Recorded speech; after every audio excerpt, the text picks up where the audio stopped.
আজকে আপনাদের সাথে খুব সহজ কাস্টার্ড মালাই কেক তৈরি করে দেখাবো। মালাই কেক তো অনেক খেয়েছেন, একবার এই কাস্টার্ড মালাই কেকটা তৈরি করে দেখুন।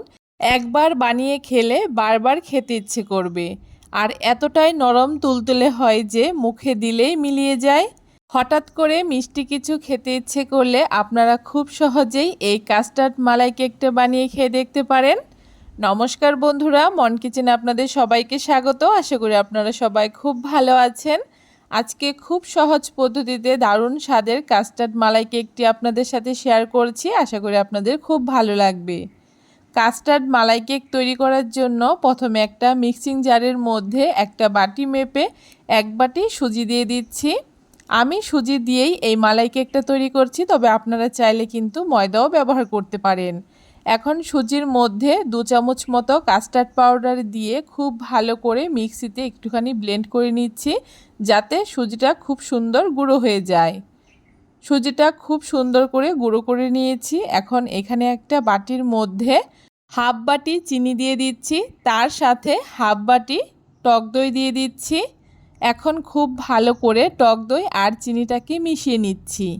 যতক্ষণ না চিনিটা খুব ভালো মতো একদম গলে যাচ্ছে ততক্ষণ খুব ভালো করে একটা হ্যান্ড উইক্সের সাহায্যে মিশিয়ে নিতে হবে। বেশ কিছুক্ষণ মিশিয়ে নেওয়ার পরে চিনিটা কিন্তু খুব সুন্দর গলে গেছে। এখন এখানে আমি একটা বাটি মেপে 3 ভাগের 1 ভাগ সাদা তেল দিয়ে দিচ্ছি।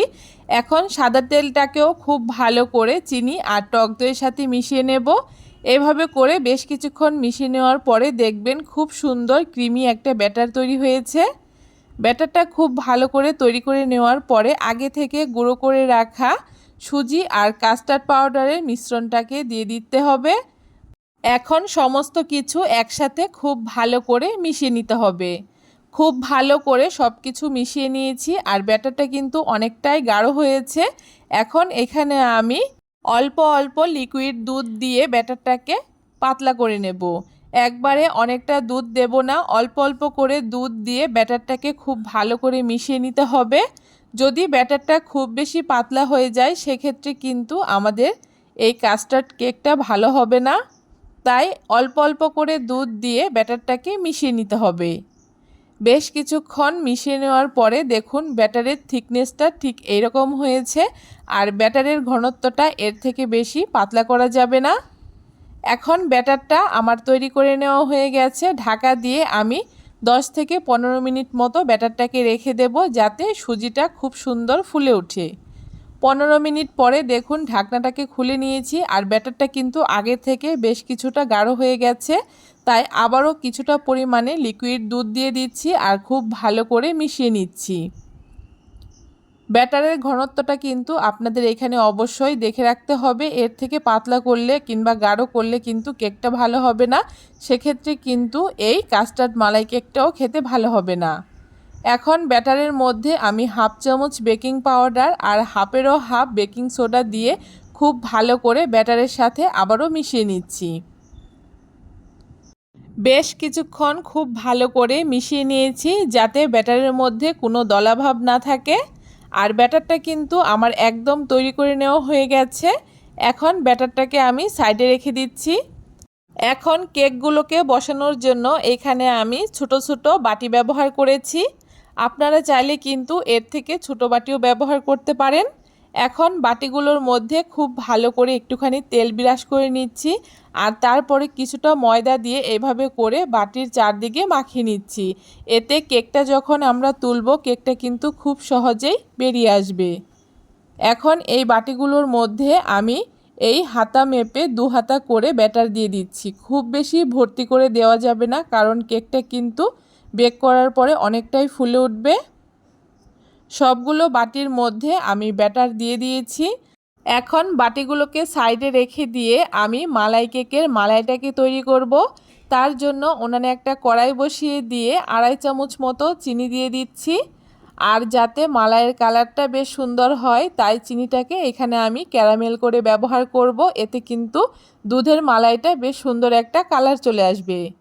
দেখুন উনানের আঁচটাকে একদম লোতে করে দিয়ে একটুখানি নেড়ে চেড়ে ক্যারামেলটা যখন খুব সুন্দর একটা ব্রাউন কালার চলে এসছে তখন অল্প একটু জল দিয়ে দিয়েছি আর জল দিয়ে একটু নেড়েচেড়ে নেওয়ার পরে দুধটাকে দিয়ে দিয়েছি। এখানে আমি মোটামুটি 700 গ্রাম মতো দুধ ব্যবহার করেছি। আর এখানে দুধটাকে আরও একটু গাঢ় করার জন্য আমি 1 প্যাকেট গুঁড়ো দুধ ব্যবহার করেছি। এখন গুঁড়ো দুধটাকে খুব ভালো করে মিশিয়ে নিচ্ছি। দেখুন দুধটা কিন্তু খুব সুন্দর বলক চলে এসছে। এখন এইভাবে করে উনানের আঁচটাকে মিডিয়ামে দিয়ে দুধটাকে আমি বেশ কিছুক্ষণ জাল করে নেব। দুধটা বেশ কিছুক্ষণ জাল করে নিয়েছি আর দুধটা কিন্তু অনেকটাই গাঢ় হয়ে গেছে। এখন দুধটাকে নামিয়ে আমি ঠান্ডা করে নেব। এইদিকে কেকগুলোকে বেক করার জন্য উনানে একটা ননস্টিকের কড়াই বসিয়ে তার উপরে একটা স্ট্যান্ড বসিয়ে একটা থালা বসিয়ে দিয়েছি আর থালার উপরে কেকের বাটিগুলোকে বসিয়ে দিয়ে একটা ঢাকনা দিয়ে ঢেকে ঢাকনার মধ্যে একটা ছিদ্র আছে, ছিদ্রটাকে আমি একটা কাগজের টুকরো দিয়ে আটকে দিচ্ছি। আর তারপরে উনানের আঁচটাকে মিডিয়ামে রেখে 30 থেকে 40 মিনিট মতো বেক করলে কিন্তু কেকগুলো খুব সুন্দর তৈরি হয়ে যাবে। কেকগুলো তৈরি হয়ে যাওয়ার পরে নামিয়ে ঠান্ডা করে নিয়েছি। এখন একটা ছুরির সাহায্যে সাইডগুলোকে এইভাবে করে তুলে আমি কেকগুলোকে ডিমোল্ড করে নিচ্ছি। আর দেখুন কত সহজে কেকগুলো উঠে আসছে আর কেকের কালারটা কতটা সুন্দর হয়েছে দেখে নিশ্চয়ই বুঝতে পারছেন।